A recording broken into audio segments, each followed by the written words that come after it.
YouTube. It was supposed to rain today after like, I don't know what, like 3 weeks of no rain whatsoever. And I was kind of looking forward to the rain, but it hasn't rained. So instead, I thought maybe I'd simulate rain, because you know I'm English and we like to talk about the weather, or, you know, so you hear. This came up a little bit more when I was when I was living in Sweden, and they would talk about the weather all the time.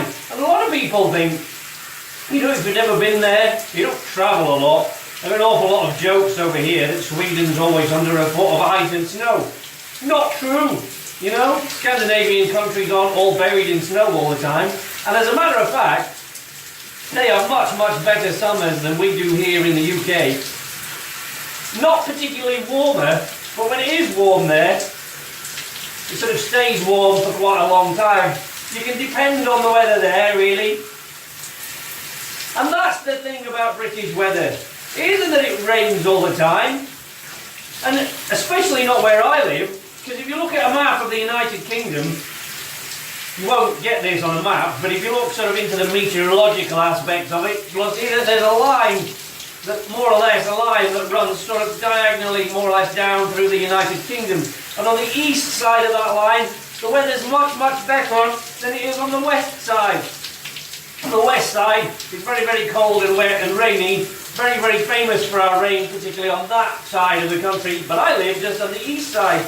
And the difference just in temperature is genuinely quite noticeable, really. But even here, our weather is not as dependable as it is in a lot of other countries. We have sun there. You can kind of depend on there being sun for a long time. Whereas in the UK, we get sun, an hour later, it might be raining. On the day my wife and I, who's Swedish, returned to the United Kingdom, and I must say, she did live here for a while a few years ago, but only sort of over the winters.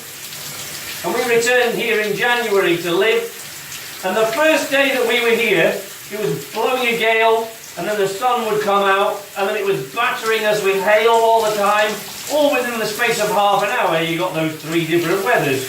She said to me, I can't remember the number, she said, but she said, in Sweden, we would call this a class 3 storm warning.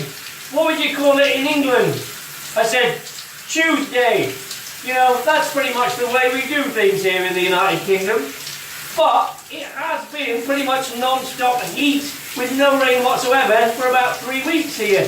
And while that might not be all that unusual in California, it's a little bit unusual here in the United Kingdom. So we're all pretty much dying for some rain right about now, because the whole country, which is renowned for its greenery, has kind of got a little bit yellow and snirped off around the edges. So, you know, we do the rain dance. So my sister-in-law and my niece were doing a rain dance on their thing earlier today. If that works for you, fine.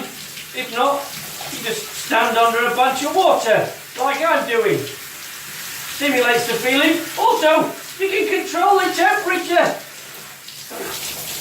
My voice goes up, you get water in my ears. But you have to turn it down a little bit so that the camera doesn't steam up, which it might be doing now. I'm not entirely sure. I can't really see things from your point of view. I can barely even see the timer.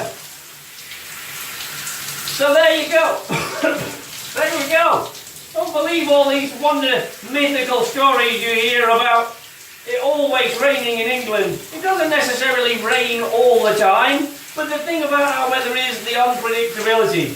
So if you're planning a trip to the UK, always make sure you're packed for all weathers, especially if you're going to the far north of England and to Scotland. Not nice weather up there a lot of the time, but when it is nice, it's the most beautiful part of the United Kingdom. If you're where I live, it's nice and flat, so you don't have that. We're sort of protected from a lot of that harsh weather from the Atlantic by little mountain ranges and things like that. Well, I say mountains, you know, UK mountains.